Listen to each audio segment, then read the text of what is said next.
In 1985, a Canadian author named Margaret Atwood published one of her most critically acclaimed novels, The Handmaid's Tale.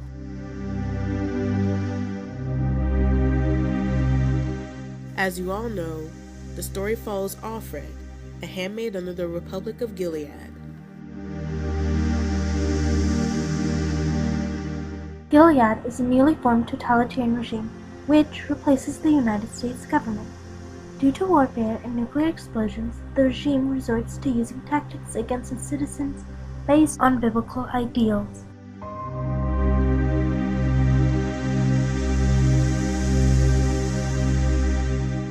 Five years later, a film adaptation was released. Directed by Volker Schlöndorff and starring Natasha Richardson as Alfred, Robert Duvall as the commander, and Faye Dunaway as Serena Joy. In a 2003 New York Times interview, Atwood claimed that her novel is a study of power and how it operates and deforms or shapes the people who are living within that kind of regime.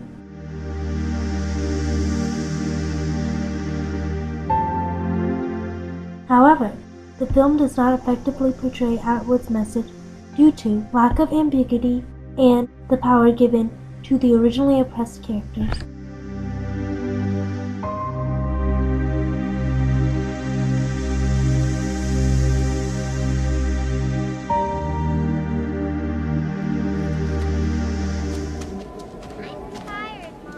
Okay, We're all tired. Okay, here we go.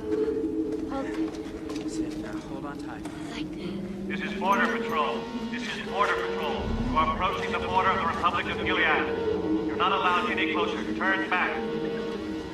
This is Border Patrol. This is Border Patrol. You are approaching the border. At the very start of the film, Alfred's husband, Luke, is shot by the secret police. This is Border Patrol. This is Border Patrol. You are approaching the border of the Republic of Gilead. I'll keep it busy! Not allowed any closer. Turn back. In the novel, Alfred imagines 3 scenarios of Luke's fate, including that he's dead, in jail, or escaped.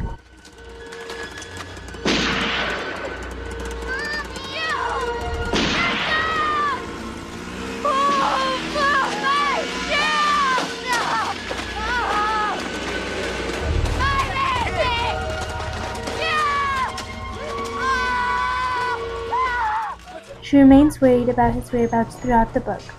However, in the movie, Alfred is aware of his death, eventually leading her to fight back against the regime. How long were you in? This is a scene where Alfred and Maura meet for the first time. Unlike the novel, the two have had no prior friendship. How'd they get you? They tried to cross the border.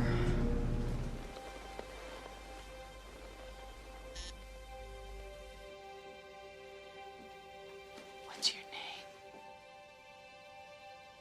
Kate. Contrary to the novel, Alfred's name is revealed, and in this case, it's Kate. Although she is given the name Alfred at one point, Nick still refers to her by her real name. However, Atwood intentionally hides her real name in the novel in order to show how the oppressive regime strips her identity and makes her into a possession.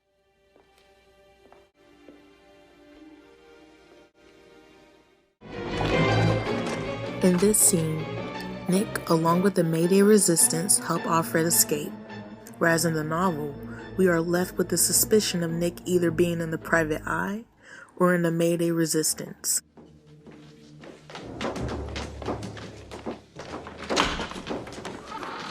What's going on? She's under arrest. I didn't call for you. Ma'am, the commander. Get her out of here. Fucking bastard!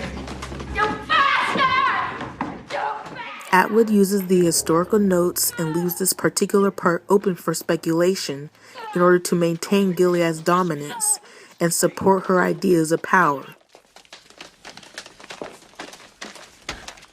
This sense of closure reverses Atwood's message of power because it is confirmed that Nick, someone who's supposed to be working with the regime, actually rescues someone of the oppressed. All right, get rid of that dress. Take it off. Take the next right, go to the railroad side. Give me your hand.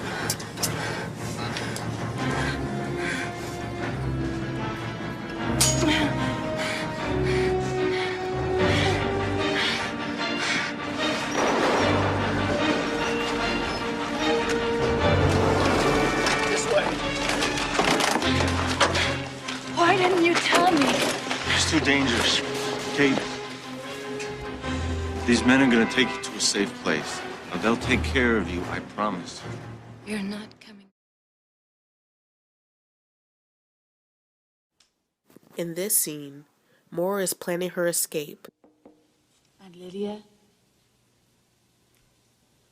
There's a toilet overflowing in the John.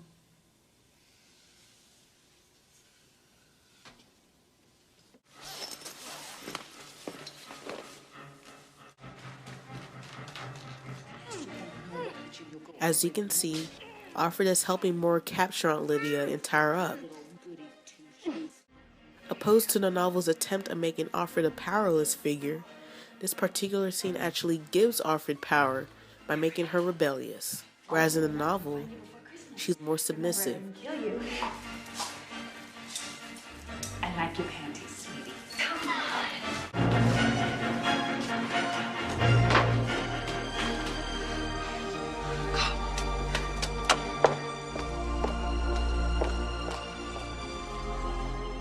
Not only is Alfred more courageous, but she's never punished for helping with Moira's scheme. This makes Gilead seem weaker and less powerful than how Atwood envisioned it.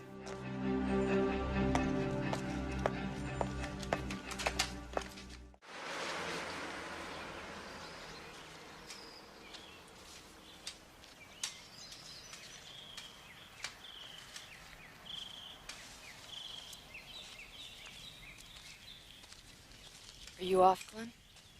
Yes, I'm meeting Alfred. Who are you? I'm Alfred. Oh, I see. Blessed be the fruit. They have oranges today. They didn't give me any tokens for that. The war interferes with fruit and vegetables from California. Even Florida isn't dependable anymore. Quiet. The rebels have blown up some of the highways. Glenn is talking even after she was told not to and is clearly rebelling against one of Gilead's laws. In the novel, Alfred and Glenn are restricted to secrecy when talking. They resort to looking through glass windows to see each other's faces and keeping their heads down on walks. Thank you. But in the movie, they interact freely with full eye contact. In effect, this destroys Atwood's vision of a totalitarian government because they have the power to talk freely, which can potentially lead to ideas of rebellion. Many of us. Watch your commander, study him, get to know everything about him. Okay?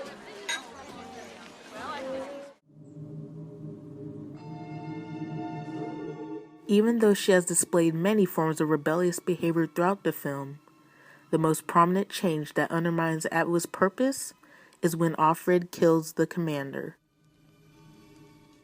The scene we're about to show you is a little graphic, so if you prefer not to see it, turn your head away by the next 30 seconds.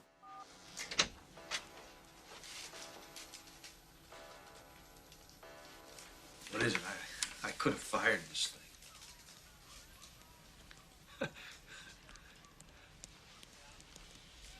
I didn't send for you. What is it? You've got to help me. I'm sorry. It's out of my hands. Did you tell her? Well, she found this. So what could I do? She gave me hell. She gave me all kinds of grief. It's unfortunate, the whole thing. It really is.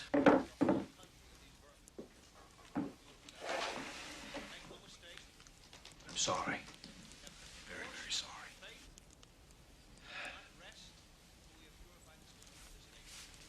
You better go to your room now. Yeah. of things on your mind. You kept me going. Just the thought of you coming here at night, caring for me, fixing my drink, being by my side. I mean, it kept me going. And I thank you for that. And I'll never forget it.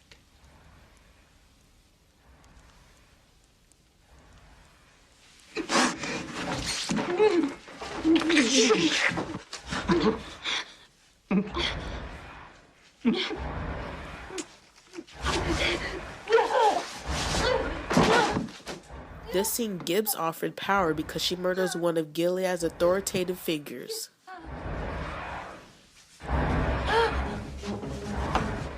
This scene gives Offred power because she murders one of Gilead's authoritative figures. She fights back against the regime, whereas in the novel, she is more submissive and compliant to its enforcement.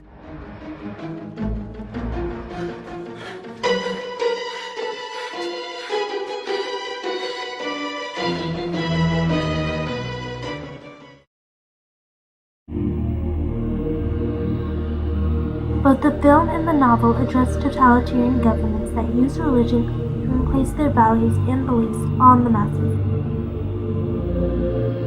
However, the film fails by giving away too many details. Not only does this create little room for analyzation, but it defeats Atwood's greatest message about the dangers of an overpowering regime. It's reasonable for films to modify certain details for the sake of time limits, production costs, or even for entertainment. It's also reasonable for them not to emulate books in their complete and absolute entireties. But it's extremely essential for movies to display the most critical components of original works and stay true to the author's messages.